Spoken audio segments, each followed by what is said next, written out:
Hello everybody, Jake, your resident content cowboy here. Yee-haw. Today we are going to take a look at the stats and build options for Aegislash. We have this information thanks to Unite Pro, so I'm going to take you over to the website Unite Pro, and we're going to look through all the stats. I'm going to show you a few things about Aegislash that I think are extremely interesting, and given what I've seen right now, I think this might be kind of close to a speedster. It's really interesting. Let me show you all of this with Aegislash. We'll talk about moves, items, everything. Let's get into it. Okay, here we are on the website Unite Pro. I'll have a link in the description if you want to check this out, but they have all of the moves, all of the scaling. They're still calculating a few things with this Pokemon, like the healing of that move, the additional damage on its Unite move, but we have so much here to go over, and it's really cool. So we're taking a look at Aegislash, the newest all-rounder coming to Unite here. We have its passive, No Guard. This is when it's Hone Edge and Dual Blade. It increases received and dealt damage. So early on, you're squishier and you're also dealing more damage. Feels honestly very speedstery. That's one of the things that feels very speedstery about this Pokemon. Once it becomes Aegislash, it gets that stance change that looks really cool. So you go between blade and shield form depending on which move you're using, and when you go into blade form, it increases your movement speed, your attack plus 20, and your basic attack speed. I'm wondering if this attack plus 20 actually scales at all. Oops, sorry, clicked the wrong button. Click the wrong button. I'm wondering if this attack plus 20 actually scales up a little bit. I'm not sure. And then we have basic attack speed here also going up. So blade form, you kind of quickly become that assassin-y type Pokemon. Then when you use a shield move and you change into shield form, your defense and special defense are increased. I don't have numbers on that right now, but it could be pretty considerable, and I will show you why I think the numbers actually will be pretty considerable here in a sec. And then for a short time, this is one of the funnest things. When you go from shield to blade, your movement speed and basic attack speed are further increased. So it's like a burst of energy and damage when you turn into the blade form. I'm really excited to see what this feels like. It's going to be moving between sort of I feel like an all-roundery sort of tankiness, maybe closer to Machamp in its shield form. We'll have to see. But then it feels like you move into a very speedster style attacker Pokemon when you're in that blade form. So let's take a look here at its basic attack. I've talked about this in a previous video, but this is one of the most interesting things about Aegislash is that what you're doing a lot of the time is you're hitting people with your moves, and it's giving you stacks of your boosted attack. And when you are using your boosted attack here, so you could see in blade form, the user pierces through opposing Pokemon, and that's when you see Aegislash do that like pshoo, pshoo, through enemies. And then I believe that's the correct sound effect, by the way. And then you deal additional damage based on enemy max HP, which is 5% of enemy max HP. So basically, this will shred tanky Pokemon. Like, imagine going up against a Blissey and you're dealing 5% of its massive HP pool every time you're hitting it, or any tanky Pokemon. Maybe this is finally the thing that can KO Greedent. Okay. And then when you're in shield form, you ram into them, so you don't slash through them, you kind of bash into them when you have your boosted attack, and you stun them for a brief period of time. Additionally, it restores HP and reduces your cooldown of your other move. So this character is all about hitting with its moves, getting its boosted, and then lowering the cooldown back down. And I'm going to talk about that in just a minute, because I think it's why this Pokemon reminds me so much of a speedster and not as much of an all-rounder. Okay, we'll take a look at its moves here. Shadow Sneak, this is that early dash move that you get, deals damage in an area, and it gives you a boost count when you hit people with it. Nice little decent amount of damage here, and then you get the option to upgrade to either Sacred Sword or Shadow Claw. Sacred Sword is the one that they're showing off more. That's that triangle area sort of attack where you dash through and then dash back. It's pretty cool. It seems to do a decent amount of damage, and most importantly, it increases that boost count so that you get those boosted attacks and deal a ton of damage to enemy Pokemon. Also, for a short time after the slash hits, damage dealt by the user partially ignores the defense of all opposing Pokemon. So you could slash and again, this feels like a tank shredder situation, right? Like you slash, and then the defense of the tankiest defending Pokemon in the game, I don't know what it is, Snorlax maybe, or Wigglytuff or something like that. I can't remember which Pokemon has the highest defense stat, but it's, you know, it's someone like that. And then all of a sudden you are just chunking away based on max HP. Their defense is lower. This just feels like it will shred people when you jump in. Okay. Let's see here. The upgraded version of this, it increases your attack by 20 for a short time up to we don't know how many stacks if the zone deals damage to opposing Pokemon. So again, this could be the situation that's setting up these massive like team wipes with this Pokemon here. And then Shadow Claw, its other ability, I'm not sure which one's going to be the choice, right? The thing about Shadow Claw is it has a lower cooldown. At level 9 here, it's only 4.4 seconds between times you're able to use Shadow Claw. That's pretty huge in comparison to the 6 seconds of Sacred Sword. These are both low cooldown moves, I would say, but you know, an extra second and a half is huge. So the question is that going to be more useful? I'm not sure. This does throw opposing Pokemon when you hit them, and the boost count is increased when any of your one slashes hit. The interesting thing about this, though, at level 11, it increases your crit rate. So if you run a critical hit build on Aegislash, maybe you're playing Shadow Claw instead of Sacred Sword. That feels like even more of that sort of assassin-y style Pokemon. We then have its moves here. You get Iron Defense, and then you go into either Wide Guard or Iron Head. So Iron Defense, it gives you a shield, basically, that blocks one attack and increases boost count by 1. Pretty awesome. Early move. Really nice. Really decent move to kind of save you from a gank and stuff like that if you happen to be in lane. Or just a move where you go in and people recognize they can't fight you and they have to go, you know, if I hit Aegislash with this, he's going to tank it. He's just going to tank this Electro Ball right now. Wide Guard and Iron Head are the upgrade options. These are both really interesting. It feels like Iron Head is sort of a more brawly choice, but then again, Wide Guard kind of works in a similar fashion. So I'll go through this really quick here. Has the user focus in place, this is Wide Guard, for a short time to create a Great Shield on itself. When the Great Shield appears, the boost count increases, so this increases that boost count, and the user shoves opposing Pokemon in front of itself and receives a shield effect. So that's very cool. You're assumingly you went in, your attack move, your blade form move is now down. You've moved back into shield form and you're pushing enemies away. So they're going to have to decide whether or not they want to engage with you here. When your shield is present, if you're attacked by an opposing Pokemon, the boost count increases by 1 again. If the user is attacked again by a different Pokemon, it further increases. It can increase by a maximum of 2 from that. And then if all the HP gained from the shield effect is depleted before the Great Shield disappears, you shove again and you increase the boost count again. So yeah, just a lot of blocking the attacks coming in, giving yourself a shield, increasing your boost count, and getting you ready to head back in and do a crazy volley of damage. You've got Iron Head, the other option, which again, this one feels like a little more aggressive.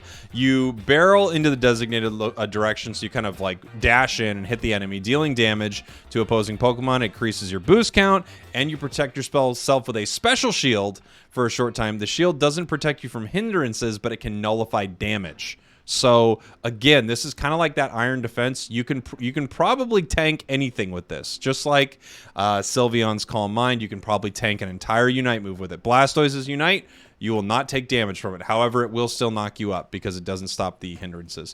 When the shield blocks an attack, it disappears and the user's boost count is increased by 1. So again, lower cooldown, feels a little more aggressive. You dash in and you do some damage here. And then we have its Unite move, Coup de Grace. We're not sure exactly some of the stats on this, but you know, you do that damage in that line attack basically in front of you.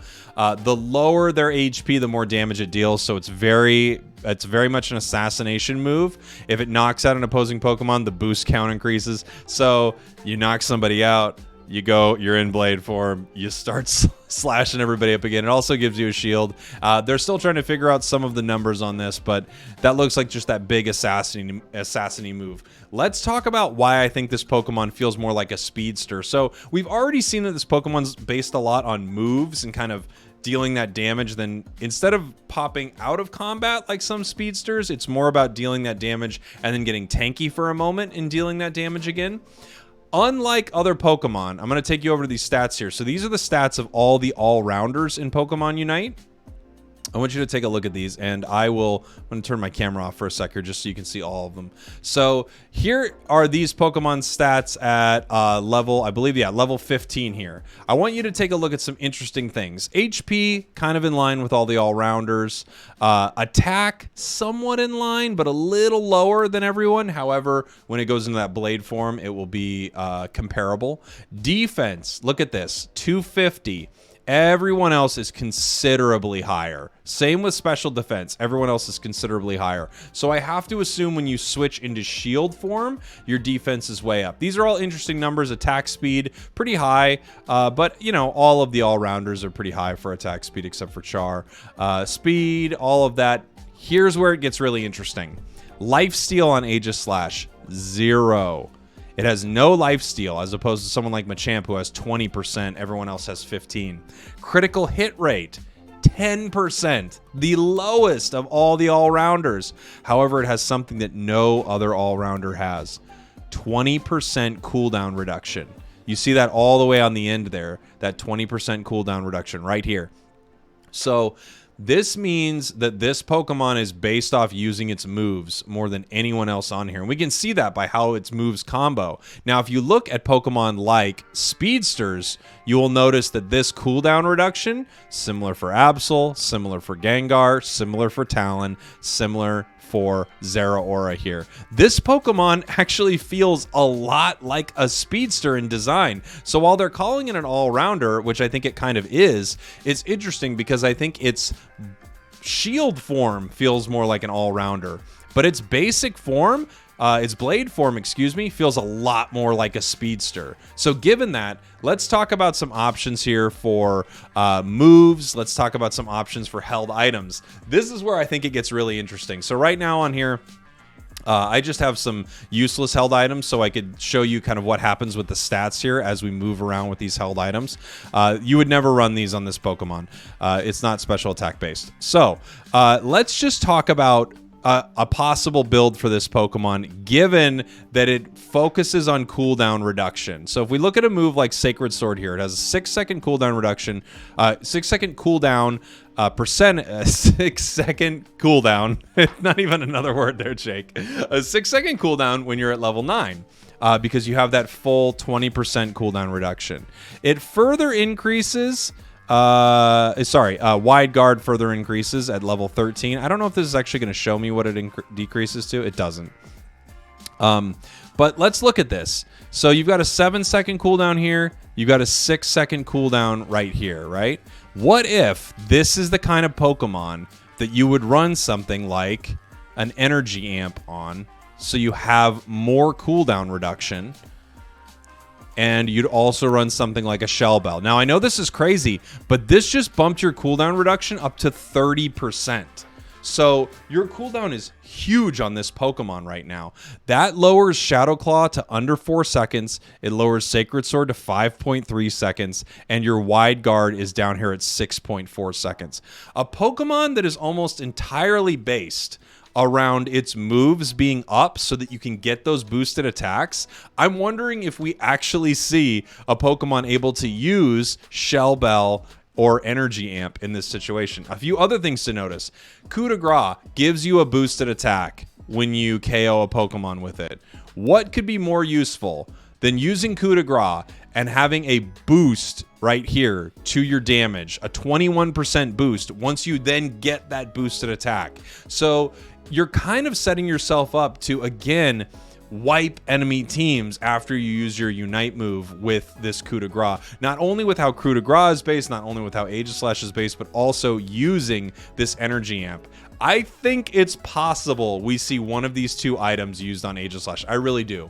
Shell Bell's a little less likely, but you also have to think you don't have lifesteal. with Aegislash. So maybe if you're good at being in prolonged combat with this character, you actually get some benefit out of this. I think this is less likely, but kind of a cool thought here. And then as far as a fourth item, there are many things it could be. Razor Claw feels like a no-brainer for this Pokemon in some ways. Its crit rate's not insane, but you're using moves all the time, and then you're just doing extra damage when you're hitting with them, and you're slowing people because it's a melee attack Pokemon. I feel like Razor Claw feels like a for sure pick for someone like this. So that was this build, and this is just the first build that my brain goes to that I'm kind of excited about because of how much this Pokemon focuses on cooldown.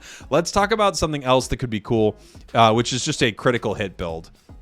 So you could definitely see something like this with Aegislash. I don't know if the muscle band will be necessary, but you could totally see someone going full out here with just crazy amounts of attack, crit, because its critical hit rate is low, and then Razor Claw here. I think this is a totally, I'm going to put this at 30. I think this is a totally viable setup here, but I don't know if you're actually going to see this because I'm not sure yet, obviously, how impactful the muscle band will be. This Pokemon seems to be based a lot on moves. Now, once it uses its moves, its basic attacks go crazy, but they're kind of boosted.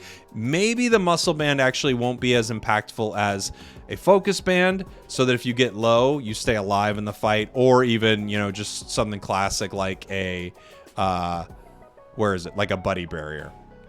Moving off crit for a moment, I think this is a possibility, but we actually might not see a lot of crit builds with this. We probably will see the Razor Claw, but we could actually see a weakness policy for this character. So you've got to assume the way this character works, it's going to be doing two things. It's going to be coming out from, you know, jungle areas, and because I think this Pokemon will likely be played in the jungle. It will come out from jungle areas, it will hit everyone with its Sacred Sword, and then it will boost its attack and just turn everyone into feathers and dust, right? Especially Decidueye. They'll turn it into feathers and dust. And Cramorant, for sure. I think that is very likely, and that Razor Claw is going to come into effect. However, when you start to get into a prolonged fight, after you Sacred Sword, and then you switch back into your shield form with Wide Guard or Iron Head, you are now for sure going to have your weakness policy stacked up here. So once you have that stacked up, you can see all of your attacks will be doing an increase of about 15% overall damage, 17% to your coup de grace. That's a pretty huge increase. So you're setting yourself up to go in early with your Razor Claw, KO lots of people. However, if the fight goes long, you are now stacking that weakness policy, and you are getting the benefit of your shield form, which I think this is actually very possible if you find that your Aegislash is in longer, prolonged fights. Given this, if I'm running a weakness policy here, I will probably also run a focus band, just so I know that I'm getting in, I'm doing a ton of damage early, and then when I'm in that sustained fight, I not only have my stacks from weakness policy to give me damage, I have my focus band to keep me alive throughout that fight.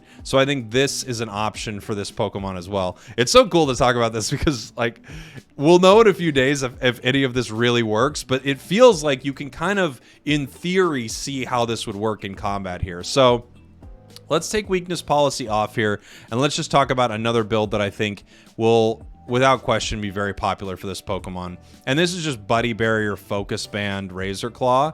I think depending on how squishy you feel with this Pokemon, you might have both of these defensive items here, and then you just use that Razor Claw for the extra damage, little extra chance at a critical hit, but most importantly, that extra damage after you use a move, because you're going to be using your moves a lot in this. Again, I could also see dropping one of these, I'm not sure which one it would be yet, for a scope lens and just going full on crit. As always, this muscle band that I talked about earlier, always a possibility. We just don't know. It's tough, right? You never know how the muscle band affects. There's a weird chart out there that shows that some characters never take advantage of the attack speed. And if you never take advantage of the attack speed with it, it really benefits ranged attackers because ranged attackers are hitting their basics all the time. Aegislash, again, performs more like a speedster from what I've seen and from what the stats tell me. So I don't know that this is going to be that necessary on this Pokemon here. I'm really excited to see what kind of options people go with for this. Let's talk about stacking items for just a moment. If you happen to run an attack weight and you get 6 stacks, you do get a considerable boost to some of your damage here. You can see a 26% boost to some of these moves when you're at level 9. The higher you go, the less that boost affects it because your stats continue to go up. But let's say you make it to the end of the game and you're level 13. This increases your damage by 21%. It increases your Iron Head damage by 21%. And we're not sure what it will do to affect your Unite move here. So really interesting stuff all around. Right now, the biggest takeaway I get from all of this is Aegislash actually looks like a new speedster coming to the game. But I want to hear what you think in the comments. What do you think is going to be an exciting build for this Pokemon? I'm very excited to play with this very soon. Of course, I will be streaming it as soon as it comes out right here on YouTube. I love you all. Thank you very much, and I will see you next time.